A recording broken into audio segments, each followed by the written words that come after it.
Hook, imagining a lost culture 10,000 years ago, shaping North America with mysterious copper artifacts. How did they mine and craft copper without modern tools? The story of the old copper culture begins not in textbooks, but in the soil along the Great Lakes. It was here, in the dense forests and river valleys, that early settlers stumbled upon objects unlike anything they had seen. Massive copper axes, spearheads, and ornaments, some weighing over 10 pounds, were buried as if hidden intentionally. These weren't mere tools. They were carefully crafted, polished, and designed to last centuries. How had they come to be? The first European settlers assumed these tools belonged to the Native Americans they met.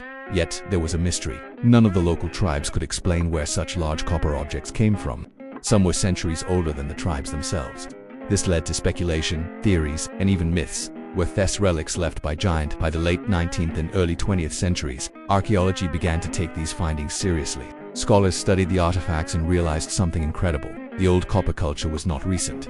These implements dated back nearly 10,000 years. That's older than the pyramids, older than Stonehenge, older than anything in North America we had previously imagined. Look closely at these objects, and you'll see craftsmanship beyond what most hunter-gatherer societies were thought capable of. Axes with perfectly balanced weights, spearheads with symmetrical edges, and bracelets so finely hammered that the hammer marks are barely visible. Every piece tells a story of skill, patience, and a culture deeply connected to its environment. And yet, the purpose of many items remains unclear. Some may have been utilitarian, others ceremonial. Perhaps some were even status symbols, tokens of power, or spiritual artifacts. Each copper piece is a riddle, a message sent across 10 millennia, waiting for us to decode it.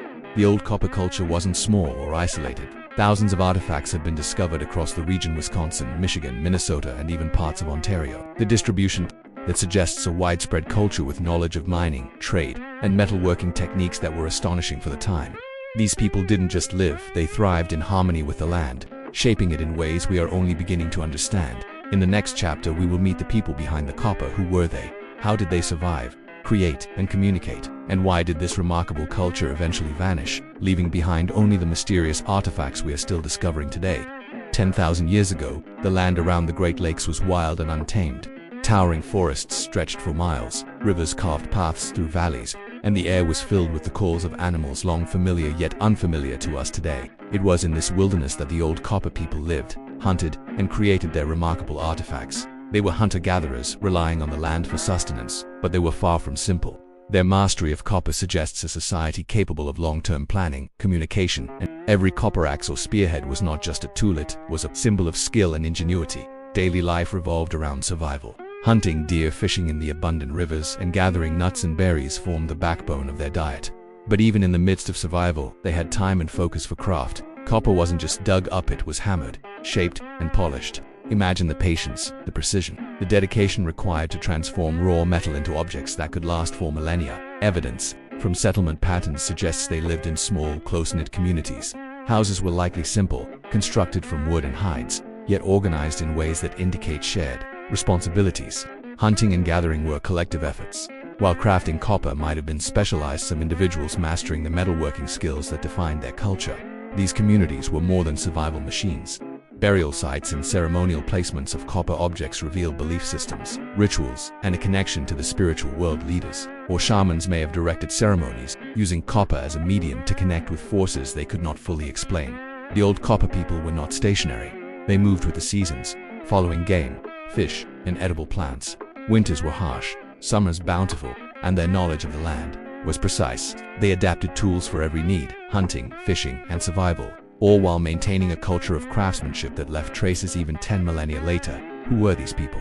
We know little about their language, their daily stories, or their dreams. Yet, through their copper creations, we glimpse a culture of ingenuity, skill, and persistence. Every artifact is a whisper from the past, hinting at a society that valued not only survival but mastery of its environment. Explore the incredible techniques the old. How did they extract metal without modern machinery? How did they shape, polish, and preserve it for millennia? The answers reveal a technological sophistication that continues to astound archaeologists today. Hidden deep in the forests of Michigan's Upper Peninsula are scars in the earth's thousands of pits and trenches dug by hand. These are the remnants of ancient copper mines, some over 5,000 years old. Here, the old copper people extracted massive chunks of pure copper directly from the bedrock, without explosives or machines. They relied on ingenuity, persistence, and sheer strength. Archaeologists believe they used a technique called fire setting. They built fires against copper-rich rock faces, heating the stone until it cracked. Then, with stone hammers and mauls, some weighing up to 30 pounds, they shattered the rock and freed the copper. Imagine the effort, swinging heavy stone tools for hours, chiseling away at the earth, with nothing but determination driving the work forward. Thousands of hammerstones have been discovered near these pits, worn smooth from use.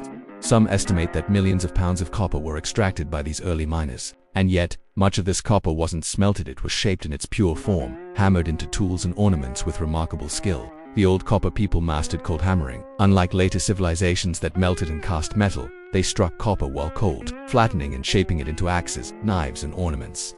This process required patience. Strike too hard, and the copper cracked. Strike with precision, and the copper hardened, its shape preserved for centuries. Some objects were reheated carefully to restore flexibility before hammering again, a primitive but effective form of annealing, long before metallurgy as we know it. What is astonishing is that the old copper culture was practicing metallurgy long before bronze smelting appeared in Mesopotamia or Egypt. While civilizations in the Old World were still experimenting with stone, the people of North America were crafting tools from one of Earth's purest sources of copper. In fact, some archaeologists argue this may be the earliest large-scale metalworking tradition in human history. The finished products were more than just functional. They were balanced, durable, and in many cases, beautiful. Some were purely ceremonial bracelets, pendants, and spirals, symbols of identity and perhaps status.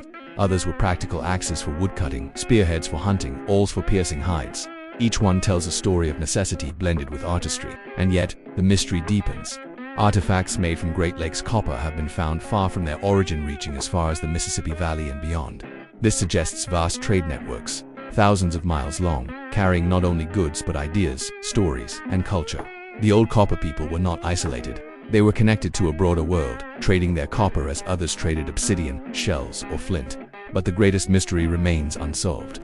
How did such an advanced metalworking tradition vanish? Why did the old copper people, after thousands of years of mastery, stop mining and shaping copper? Was it climate, conflict, or something far more complex? In the next chapter, we'll dive into the mysteries and theories that surround their disappearance and what their silence might mean for thousands of years. The old copper culture thrived mining, crafting, and trading, and then suddenly they vanished. Not in a single moment, not with a great collapse, but gradually, their copper tools disappeared from the archaeological record. Their minds fell silent. The culture that had once been among the most advanced in the ancient world simply faded away. Some of the greatest puzzles come from trade. Copper artifacts have been found far from the Great Lakes, sometimes hundreds of miles away. This suggests trade routes that rival those of later civilizations. But how far did these networks go? Some researchers even argue that Old World civilizations may have had contact with North America, pointing to similarities in tool styles. But mainstream archaeology remains cautious. No definitive evidence proves transatlantic trade this early. Still, the sheer scale of distribution remains an enigma. So why did it end? Some believe climate change played a role. Around 5,000 years ago, environmental shifts altered the ecosystems of the Great Lakes. Hunting and fishing patterns changed, forcing people to adapt. Copper crafting, once essential, may have lost its importance. Others suggest cultural transformation. Later indigenous groups shifted back toward stone tools, which were easier to produce and sufficient for survival. Copper may have become symbolic, reserved for ritual, rather than practical use. In Native American legends, copper often carries spiritual meaning. Some tribes speak of copper as a sacred gift from the earth. Others link it to spirits and powerful beings who guarded its secrets. Could it be that copper's role shifted from the practical to the spiritual, and the old copper tradition simply transformed rather than vanished? Not all theories are accepted by mainstream scholars. Some suggest that copper was mined on an industrial scale and shipped overseas, fueling Bronze Age civilizations across Europe and the Near East. They point to the sheer quantity of copper missing from the archaeological record, millions of pounds that seem to have vanished. Skeptics argue this theory lacks hard evidence, but the question remains, where did all that copper go? Was it lost to the earth, recycled by later generations, or perhaps, just perhaps, traded farther than we dare to imagine? What we know for certain is this: the old copper culture was not erased by accident. It left behind a deliberate silence, an unanswered riddle. A culture that mined for thousands of years did not simply forget. They made choices, adapted, and changed. But what those choices were and why they abandoned copper remains one of America's greatest archaeological mysteries. In the final chapter, we'll explore the legacy of the old copper culture. How did their skills and traditions echo through later native societies? What lessons do they leave us about resilience, adaptation, and the fragile line between survival and disappearance. The old copper culture may have faded thousands of years ago, but its legacy still lingers stitched into the land, preserved in artifacts, and whispered through stories. These people were among the first in the world to master metal, shaping copper long before smelting was invented elsewhere. Their ingenuity proves that human creativity is not limited to the so-called centers of civilization. It thrives wherever people live, struggle, and dream. Though large-scale copper toolmaking eventually ended, copper did not vanish. Later, native cultures used it for ornaments, symbols of power, and spiritual objects. The knowledge of copper as a sacred material endured, woven into traditions, songs, and ceremonies. In this way, the old copper people left behind more than tools. They left a spiritual and cultural imprint that still resonates in indigenous communities today. Modern archaeology continues to piece together their story. Every artifact unearthed adds a fragment to the puzzle. New technologies, radiocarbon dating, DNA analysis, and geochemical studies help us trace trade routes, lifestyles, and timelines. And yet, even with all our science, much of the old copper mystery remains intact. Perhaps that is part of its power. It resists easy answers. The silence of the old copper culture reminds us how fragile human achievements can be. For thousands of years, they thrived, and then they were gone. No written records, no great monuments, only the artifacts they left behind. It is a reminder that all cultures, even our own, exist in a delicate balance with nature and time. The old copper culture is more than an archaeological puzzle. It is a mirror. It shows us who we are and who we might become. It challenges us to look deeper, to respect the mysteries of the past, and to remember that long before written history, humans were already crafting, trading, and dreaming of more.